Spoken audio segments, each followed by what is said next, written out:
Setelah bertransmigrasi kamu hanya perlu menyapu sekte setiap hari untuk menjadi kuat. Tapi satu-satunya syarat adalah kamu tidak boleh menunjukkan kekuatanmu sebelum menjadi yang terkuat. Sudah 10 tahun sejak aku bertransmigrasi. Hanya dengan menyapu setiap hari kekuatan kultivasiku bisa meningkat pesat. 1 atau 2 tahun lagi, aku pasti sudah tak terkalahkan. Kupikir bersembunyi di sekte seperti ini sudah cukup baik. Tapi suatu hari Ratu Kaisar pemimpin sekte menderita luka parah. Lalu dia mengumpulkan semua murid untuk membubarkan sekte dan kamu pun benar-benar panik.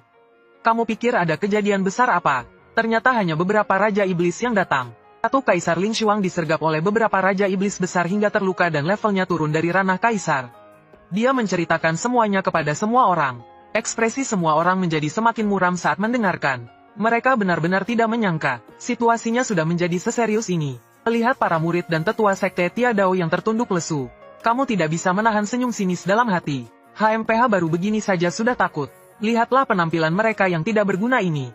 Kalau aku adalah leluhur sekte Tiadao, aku akan bangkit dari kubur sekarang juga dan menamparkan kalian semua. Tak disangka begitu ucapan dalam hatimu selesai. Raut wajah Ratu Kaisar Ling Xuang langsung menjadi aneh.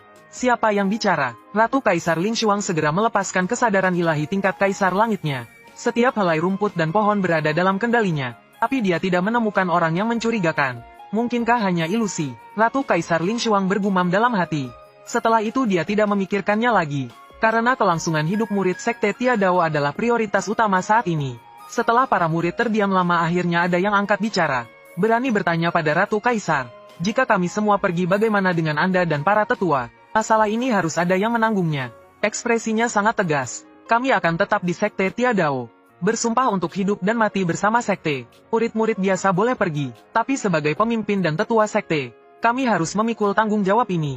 Namun mata murid yang baru saja berbicara itu perlahan menjadi tegas. Aku juga bersedia membela sekte. Hidup dan mati bersama sekte. Segera beberapa orang lain angkat bicara.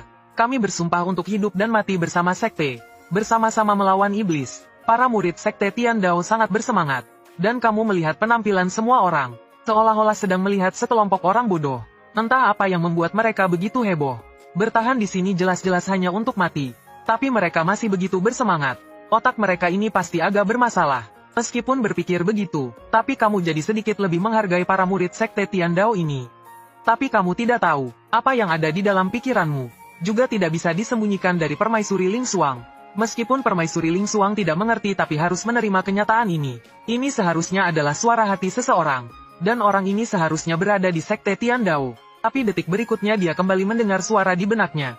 Harus kuakui, Permaisuri Ling Xuang wanita tua ini. Ternyata cukup cantik juga. 10 tahun di sekte Tiandao.